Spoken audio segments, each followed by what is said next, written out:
All right, guys, best games we played this year, but what didn't come out this year. So you played them, they're old games, so they didn't come out in 2017. Yeah, but you there's a lot of them, 2017. isn't there, games? There's a lot of video games knocking around, for sure.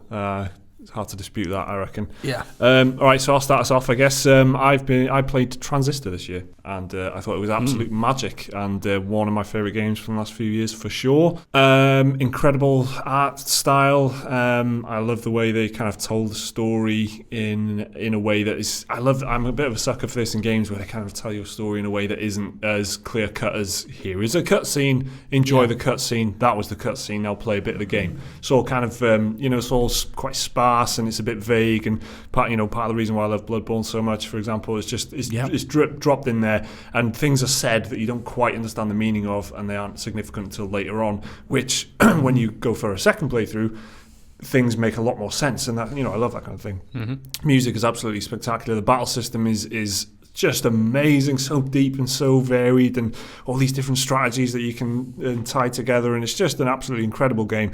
And I actually bought Pyre this year from the same studio, off the strength of Transistor, and was quite disappointed because it wasn't Transistor. It was just, it was a very different way of doing a game, and it had its merits, and a lot of people actually loved it, and I've even seen some people mention it as Game of the Year candidate, but I certainly don't think so. It got good reviews, that, didn't it? It really did. It really, really did. But it didn't sit well with me. And it might have been something to do with the fact that I played Transistor just 3 or 4 weeks before that. And it was, it just really stuck with me. So there you go. Transistor didn't come out this year, but I played it this year and I flipping loved it. Jake, what about you? It's a good one. Well, I played Wolf Among Us for the first time early this year, January. Telltale game, right? Yeah, that's it.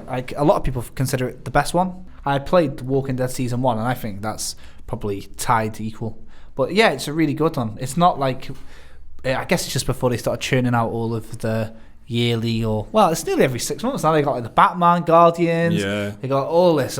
Well, Minecraft, that's part of the problem, they did that. Yeah, they're in trouble. The studio's in trouble because of that. They just did loads. Yeah, they had lots of cuts recently and all that, didn't they? Like last month or whatever. Pumping out too many games. Yeah. Churn and burn, I think. Churn and burn. That's it. What was that quote on the door? It doesn't matter how good a game, it matters how good a game you can make in the time you've got. Yeah. Wolf Among Us doesn't seem testament to that. It's really good. I think it's based on some comics or something, fables. Yeah, based on the Fable series. Wolf Among Us actually got me to read that entire comic series. On the strength of the game? On the strength of the game, yeah. It's a very good one. It's, basically, if you don't know what it is, it's like a Telltale game about a fictional wolf man, Big B Wolf, and he's sent to round up these fairy tale creatures that have kind of gone amok in a New York, an area of New York? It's a bit kind of gritty looking though, right? He's kind of wearing, he's a wolf, but he's wearing a shirt. It's very noirish, detective noir. Moody detective as a murder mystery. It's not too long, it doesn't outstay its welcome. It's 5 episodes long. I did it in a day and a half, 2 sittings sort of thing after work. Really ace game. One of the glory days of Telltale, really, I think. Up there with The Walking Dead Season 1 as well, I think. So yeah, I love that. Right. Well, just a little bullet point underneath yours there. I did play Tales from the Borderlands this year, another Telltale game. And yet it does not feature on my list of best games that I played this year. So there could be a correlation now, speaks for itself there. Liam, what about you? I'm going to say first up Res Infinite, which is a rail shooter. It's visually very impressive. The music is amazing. Suppose it first came out last year. Yeah. For us on PS4 for PSVR. Then they made it a normal one. But technically, the game came out in 2001 on the Dreamcast. Okay. Because it's like a HD remake, remaster type thing going on. But it reminds me of the glory days of arcade games. Mm-hmm. So it's kind of one note, but it does that very well. It's just a rail shooter. Hold down, very tightly made, polished. You just hold down one button and shoot things, a bit like Panzer Dragoon, I guess. Yeah. But it's the combination of the visuals, the music, and the gameplay come together in this one really memorable experience. Very nice. And it almost made me buy a VR headset just to play the VR version. It was that good, but I didn't. So right, okay. Which I don't know what that says about VR. If you didn't go, I might buy a VR headset, and then did not buy one. Just for this one game, though. It almost convinced me. Just for a Dreamcast port. Dreamcast port. Famous buyer of things, not buying a VR. I know. Well, Gaz, what about you? Right off the bat, Skyrim. I've mentioned it in a couple of videos by now, probably. Yeah. But I replayed Skyrim for the first time since it was released in 2011. and I'm really enjoying it. It's for me one of the best RPG progression systems in any game ever. The only thing that comes close would be Fallout New Vegas, maybe Fallout 3, and tie that with the fact that it's an open world. It's infinitely explorable. You've got so many factions to get to know, so many characters. There's like so many speaking parts in this game. How long they took to get all those lines recorded, I don't know. Yeah. Not the greatest quality vocal parts, but still, everyone talks to you. It's brilliant. The accents in that game, talking about vocal parts, some of them are poor, but I mean, there you go. Some of them are quite good too. But still, it's this it's boundless adventure is what you get with Skyrim, and there's a box value for money. It's just, I mean, looking back at it now, having forgotten about it for so many years, it is probably for me one of the best games ever made.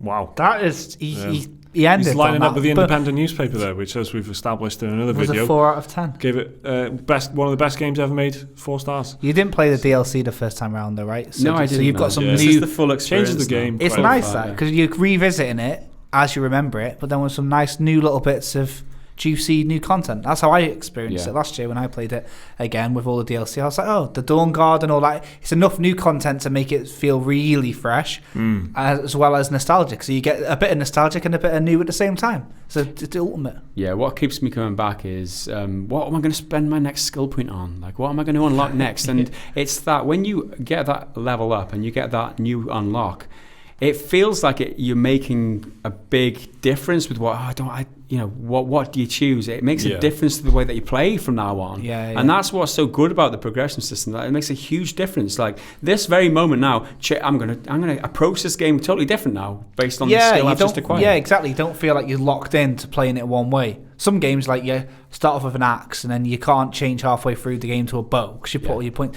But on Skyrim, you feel like you can just anytime you're like a Swiss Army knife, aren't you? You know, you just do, which is awesome. It's enjoyable as well. I mean, the combat is quite. I mean, it can be criticised, but you've got so many options that if you don't like two-handed attacks or whatever, you can use you can heal yourself with your left hand, and you've got your dagger with your right hand or something like that. You know, there's so many options available. And the music. And the music is fantastic as well. How could I ignore that? How could I forget that? Talking of Bethesda published first-person games in which you can do whatever you want, Dishonored.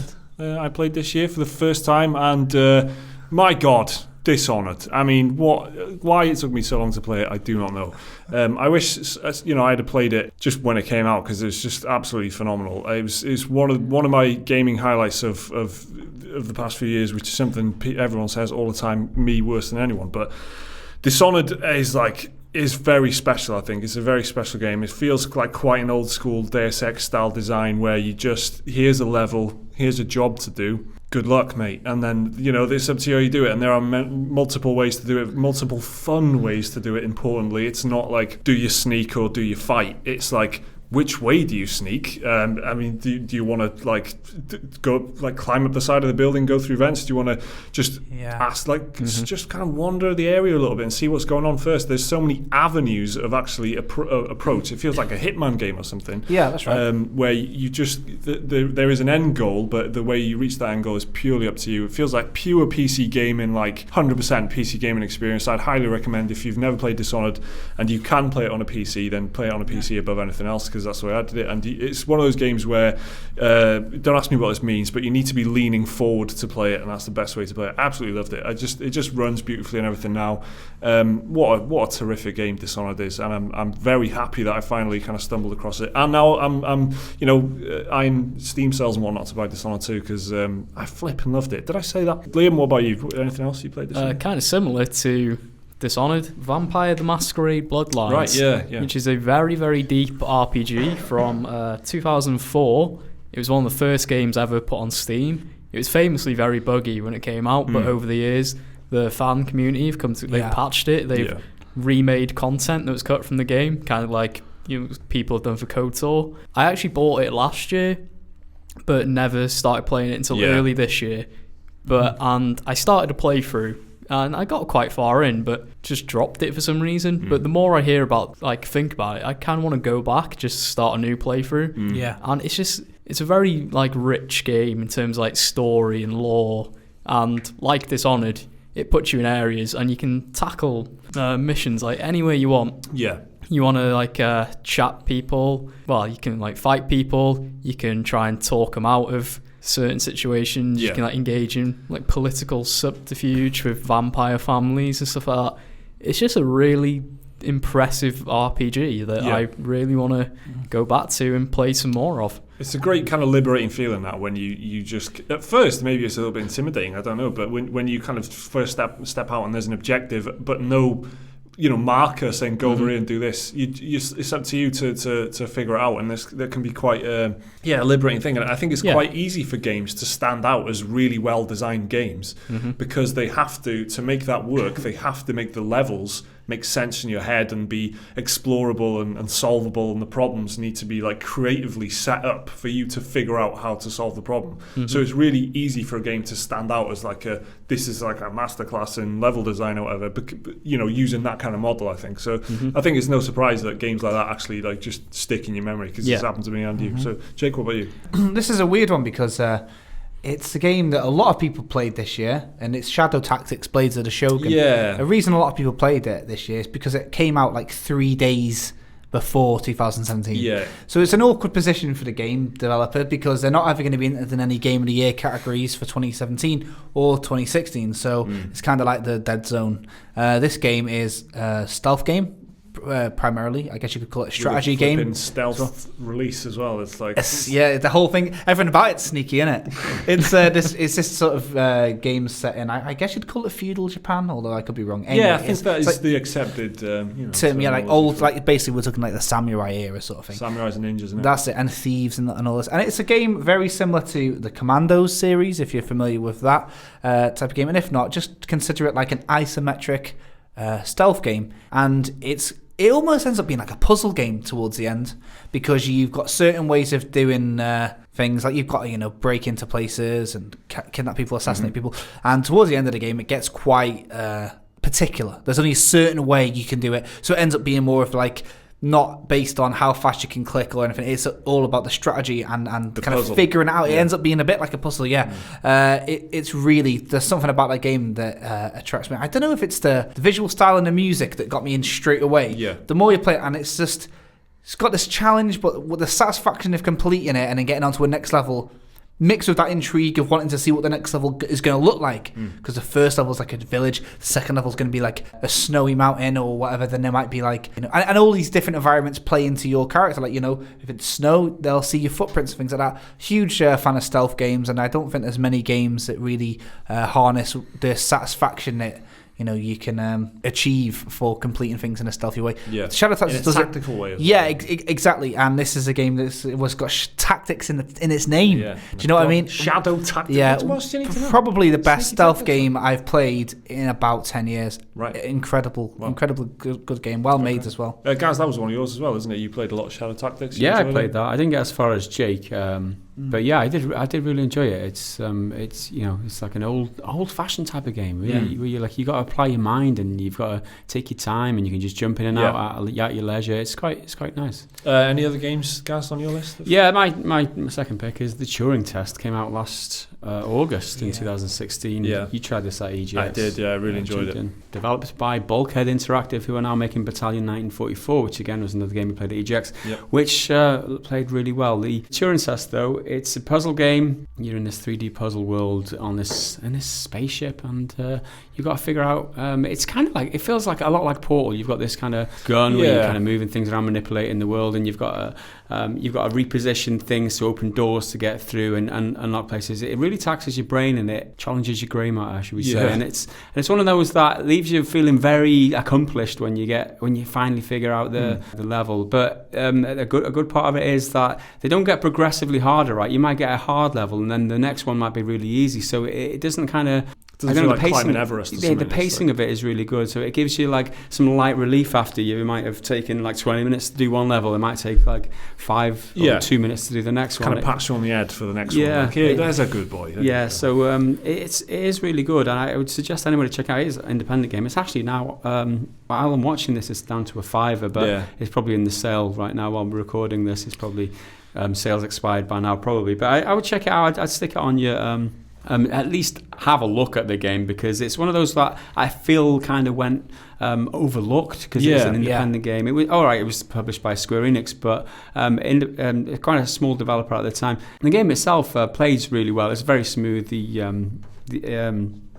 way it feels, it's just a good, well-made game. It looks nice. It looks nice as well. Yeah. I remember seeing it when at EGX, and when you think of indie games, most people think of like 2D games, especially puzzles.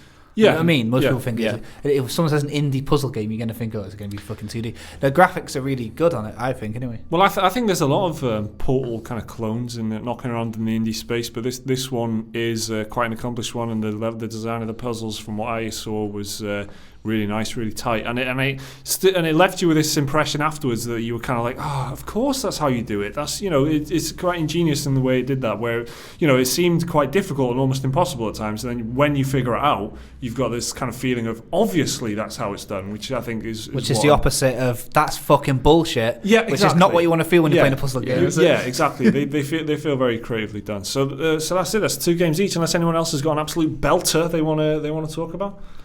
I mean, Inside was do that. The one that I played. I mean, obviously Jake's going to join in with me here, but I played Inside. I enjoyed it apart from the very last moment. I was like, what the fuck's going on here? But after I finished, it's the very last part of the game. I'm like, I'm expecting more than this. But the game itself, it stands up. I mean, the more I think about it now, the more it makes sense that that's how the game should end. And I should just bloody calm down about it. It's a very good, enjoyable experience. It takes you on the journey of this guy who's just being, it's just like a side-scrolling indie game. You're being pursued this whole time. This feeling, this world where it's all grey and everyone's like out to get you. Well, these are the guys who made Limbo, isn't it? That's right. Play Dead, Yeah. It's not 2D like Limbo, even though it's side-scrolling. It's like a 3D 2.5 or whatever. The world feels 3D. It feels massive. Feels oppressive. Feels like Orwellian. It's ace. Honestly, do you know what? It's actually the best game I played of 2016 last year. Out of every game, Inside was my favourite game of 2016. Right. It's incredible. The ending is nuts as well. Like, if you've not spoiled it for yourself. Yeah, it really is jarring, is one word I could use. Whether it's positive or negative, it's like, what the fuck is this? Yeah. And then it's certainly going to stick with you, isn't it? Yeah. The ending. Yeah. Yeah, no spoilers here, but it's worth experiencing for sure. Yeah, I love a good controversial ending to anything, though, so that might be worth checking out for me. So there you go. That's a load of games. That's a load of games that we played this year, but didn't necessarily come out this year. Maybe check them out on a Steam sale or something. I don't know. Do what you want, innit? See you next time.